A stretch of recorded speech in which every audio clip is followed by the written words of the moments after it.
All right, guys, I had to take a brief break yesterday from work stuff. I am going to have some things that I built featured in an art exhibition here in central London in like a few weeks. And so I just had to go take all of my gear. By gear, I mean like speakers, Raspberry Pi, dongle, projector, and go get it like checked for electricity.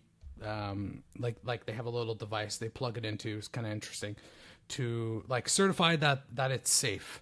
A couple of our dodgy lights from Amazon were not safe, and they were like, we can't let you use these in the show. So I just went to the space, got the devices tested, tried out the projector briefly. It's looking a little iffy, the projector. If you are interested and you are around in central London, I'm going to drop a link in the description. Come check it out. But you do have to RSVP or just show up on Saturday. So what's interesting is everything I made is virtual, like for a website. But now I'm trying to make it be an interactive thing in real life. And boy, that's a different story. And so yesterday was a lot of like figuring out how do I get this to work on a Raspberry Pi, like locally without internet, like on a projector. It took me most of yesterday to get a new Raspberry Pi, spin it up and get this thing working locally. Managed to get it working. It's pretty cool. It's like very interactive. You're going to push a button to like start the experience. Like there's going to be a remote button. I'm trying to reenact everything. Like there'll be a smell like physically in the space. It'll be projected. You like have to push a button to start the experience. You'll smell. We're trying to recreate the smell of a real forest. And we bought all this like fancy smell. They're not essential oils. It's much more fancy than that. But we're trying to like recreate the whole thing. So it's going to be hopefully pretty cool. But what's interesting is we were talking to the lady. She seemed very curious, like the lady that works at this space. She was very curious about that. And people keep asking about the immersive like digital stuff, not really the paintings. So I was like, oh shit, people are actually into this. This is kind of scaring me. Check out the website. A lot of people have complimented me weirdly on the website. I spent a decent amount of time on that. But yeah, if you're around, come check it out. Let's hang out. Let's talk in person. Other than that, I've been working on trying to wrap up the new features for Channel Surfer. There are some pro experience enhancements. I've done a lot. I've spent days and days on this.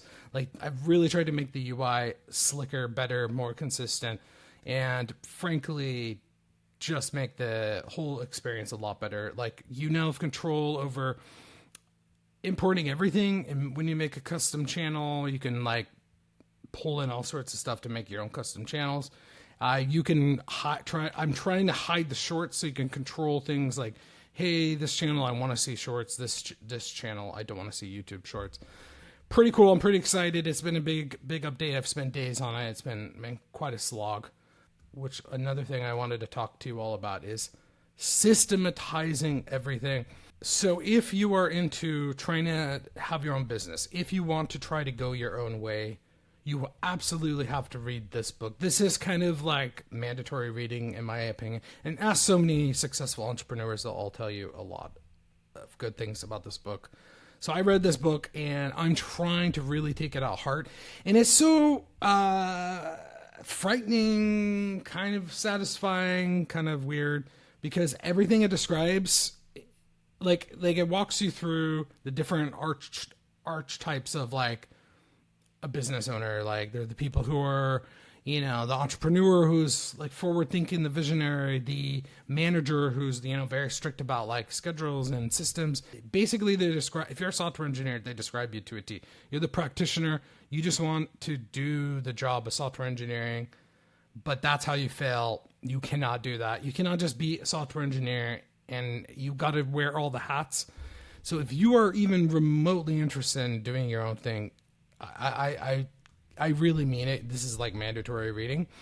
If you see yourself being described in this book, then you really need to take it out hard. And I really have, to where everything is standardized. There's like a process for every little step of what you do for the business, be marketing, distribution, building things, testing things, launching things, anything. You need to try to like systematize things and standardize it. So the idea is you could replace yourself. Now, traditionally, when you had a business, you would do automation with a human. You would have a job and you'd go hire a human, and the human would come in and you're like, here's how to do the job. And the example, this is a bit dated, but this book is kind of old. I think it's like the original version. I think it was like the 80s, but then it was the one I just showed is the more modern one from the 90s. The guy's still alive. He still does public speaking. I watched a video of his talk. He still uses this kind of dated but very good example. And the example he gives is McDonald's. He's like, look, McDonald's standardized everything. They made a process and a clear, repeatable process and system that could be applied across the whole world. That's why they kind of ate the world, no pun intended. You need to do that with your own business so your business can be franchised. Now, this doesn't mean like if you want to have a SaaS product, this doesn't really mean you're going to franchise that or white label it, but you need to build the business in that way so where it can be kind of like replicated easily. And by doing that, you make actually a legit business that actually has a chance of being successful. Again, this is mandatory reading. So I'm like really taking that at heart. I want to try to not hire humans, but hand things off to the AI. And I think this is the future. I think you're going to see a lot of one or two very small teams or maybe solo entrepreneurs, like indie hackers, who are able to do so much more like what a typical small business could before, just because of AI. People who are really, really good at automating things like fully are really going to succeed in the coming years. And I'm trying to be one of those people because I have a goal. And the way I think I could get to that goal, and really the only way, is to systematize everything, like have a standard way. Like, let me give you an example of what I actually like automated the last couple of days. Like in the background, I was doing this. So I make these videos and it's a huge pain in the ass. Like I got to make a thumbnail. I got to, try to make a description, a title, and upload it to YouTube. And then you got to, ideally you A/B test. So you make two thumbnails. You got to come up with a title, a description. It's just like a little pain point that just, I want to do more of these videos. So it's just really a lot of friction. It's like, this could be someone's job practically. Like we're part of their job. So let me just like build an automation that watches my local folder where these videos go. When a new video appears, kicks off the automation. It goes in and gets a description. It goes and makes the chapters. Because I really want chapters in all of my videos so people can skip forward. Well, it's a pain in the ass. I'm so busy I can't do it. So the automation will do that. It will make a transcript. It will go, hey, here AI, what do you think it would be good for the YouTube thumbnail? It goes and makes it. It then goes and has another AI. Hey, how does this look? Is this like too AI slop? Now, I still believe even now, you don't want to try to automate 100%. The people who try to do 100%, you're going to fail and you're going to spend all your time wasting your time on that last like 15, 20%. I still think you should have a human in the loop, but like if you could do almost all your day and 80% is automated and you just have that like vital 20%, well, you might be able to have a really big business that scales if you really systematize like that. I still think you need, like in that example, I'm the human in the loop. It makes several thumbnails, several titles, and then I look at it and I go, yeah, no, that's crap. So I still decide, but I'm already manually going to it, like typing a prompt in and having it make a thumbnail and tweaking it, and it just takes a lot of time.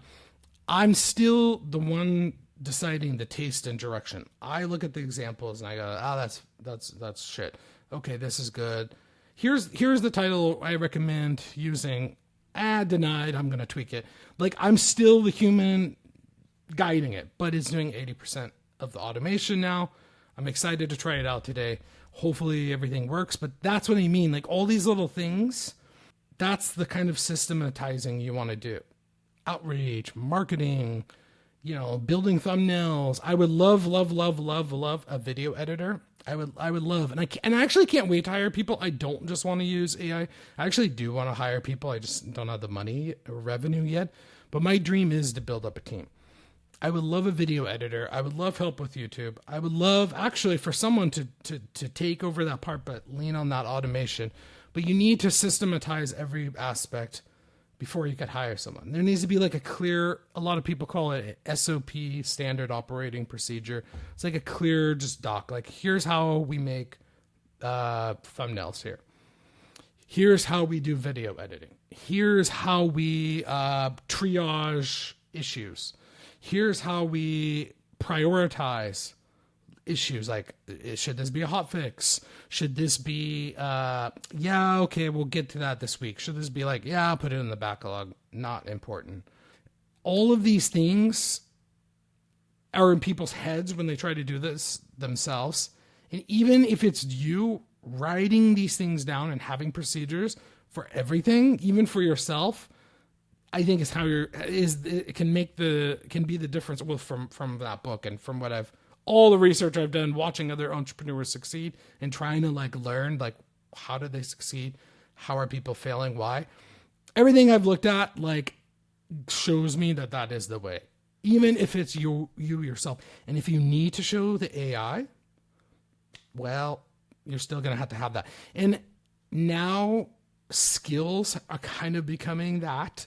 Like a skill, you sit down and you write down how to do something. You write down the whole SOP, the whole process for the AI. And people who use skills heavily are seeing better results because you can't just be like, do this thing. Like, if you have to repeat it and make a skill, it's the same thing.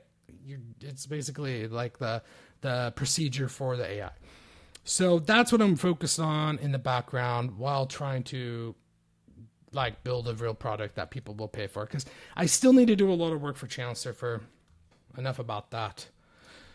It's a super, super, super busy month. I have the art thing. There's 4th of July. I'm going to go on holiday in a few weeks. We're going away. There's a lot going on. And I got to get a lot finished.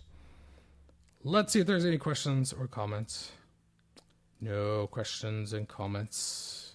I was hoping someone would. So in my last video, I mentioned if you want me to take a look at your landing page and kind of roast it or go over it, drop a link in the comment. That still stands. If you have a landing page you want me to look at, or like a product or something you want me to analyze and pick apart, I will do it live on one of these videos. So that offer still stands. Drop a link in the comments and I'll take a look. That's it for today. See you next time.